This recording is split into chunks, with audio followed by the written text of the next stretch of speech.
म्हणजे बऱ्याचदा असं होतं की आधी वडील काहीतरी करतात आणि मग नंतर ते आपल्या मुलांचा मार्ग प्रशस्त करतात त्या क्षेत्रामध्ये.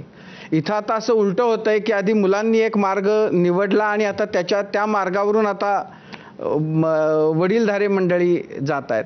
तर जेव्हा मुलांचं राजकारण सुरू होतं त्यावेळेला तुम्हाला स्वतःला अशी इच्छा झाली नाही का की आपण राजकारणात जावं, आपण इलेक्शन लढवावी?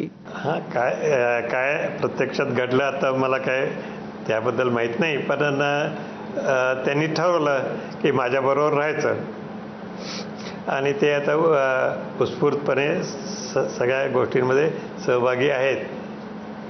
मला ना महाराज संभाजीराजे जेव्हा कट्ट्यावर आले होते तर त्यावेळेला त्यांच्याशी बोलताना त्यांना म्हणजे एकूण त्यांना असं लक्षात येत होतं की त्यांचं खासदार होणं हे तुम्हाला फारसं रुचलेलं नाही आहे किंवा काहीतरी त्याच्यावरून होतं झालेलं. त्यामुळं त्यावेळेला ते असं म्हणाले होते की मला महाराजांना हे प्रूव्ह करून दाखवायचं आहे की मी जो निर्णय घेतला तो काही फार चुकीचा नव्हता आणि ते मला सिद्ध करायचं आहे आणि म्हणजे माझ्यासाठी ते सगळ्यात मोठं चॅलेंज आहे किंवा ती माझी सगळ्यात मोठी गरज आहे.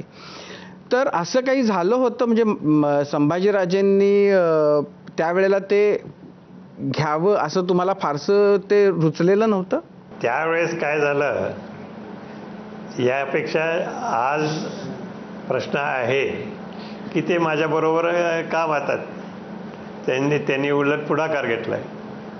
अच्छा, आता तुमची दोन्ही मुलं तुमच्याबरोबर प्रचारात आहेत. आता तुम्ही तुमचं प्रचाराचं काय नियोजन केलंय, काय म्हणजे काय पद्धतीनं त्यात रंग भरला जाणार आहे, कसं करताय तुम्ही? सुरू झाला का तुमचा प्रचार? जनतेने तो प्रचार सुरू केलेला आहे, मी काही अजून केलेला नाही आहे. काल का परवाच त्याची बातमी आली मला की तिकीट म्हणण्यापेक्षा उमेदवारी मला काँग्रेसने दिलेली आहे आणि ती उमेदवारी मिळवताना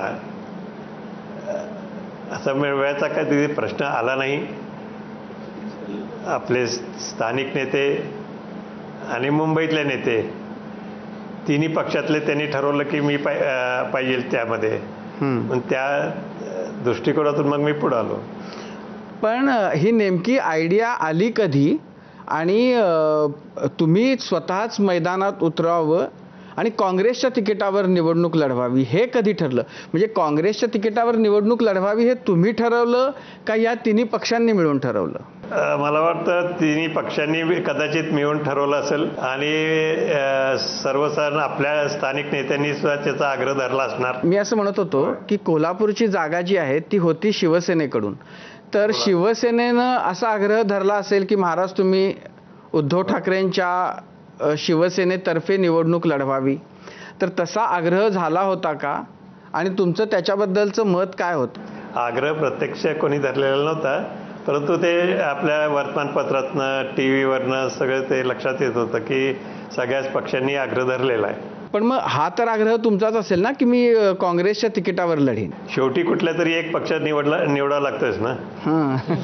शेवटी कुठला तरी एक पक्ष, लोकशाहीचं मध्ये इलेक्शन जर असलं तर एक पक्ष निवडलाच पाहिजे. तुम्ही असं म्हणत होतात बहुतेक की इथल्या स्थानिक काँग्रेस नेत्यांनी आग्रह धरला की तुम्ही काँग्रेसच्या तिकिटावर लढावत आणि त्यामुळे तुम्ही काँग्रेसच्या तिकिटावर उभा राहायचा निर्णय घेतलात. बहुतेकचा अर्थ असं तुम्ही धरा की त्यांनी तिकडं वरच्या पातळीवर आग्रह धरला आणि रेटून धरलं की आम्हाला तिकीट मिळालं पाहिजे, कारण आम्ही इथं आता बदलल्या परिस्थितीमध्ये काँग्रेस पक्ष इथं मजबूत आहे आणि शिवसेनेचा सुद्धा शिवसेना उद्धव गटाचा सुद्धा पूर्ण त्याला पाठिंबा मिळाला. अच्छा, म्हणजे असं राष्ट्रवादी शरद पवार गटाचा सुद्धा पाठिंबा होताच. म्हणजे असं झालं की स्थानिक काँग्रेस नेत्यांनी आधी एक भक्कम उमेदवार हेरला आणि मग सांगितलं की आम्हाला ही जागा तुम्ही द्या, तर आमच्याकडे हा उमेदवार आहे, तर हा उमेदवार आम्ही जर आमच्या तिकिटावर जर त्याला ही जागा मिळाली तरच तो उभा राहील आणि मग त्यामुळं ही जागा काँग्रेसला गेली, कारण काँग्रेसकडे तुमच्यासारखा उमेदवार होता. असं तुम्ही समजू शकताय आणि त्यातल्या त्यात तथ्य सुद्धा आहे बरंचसं. महाराज, खरं तर आम्हाला सगळ्यांना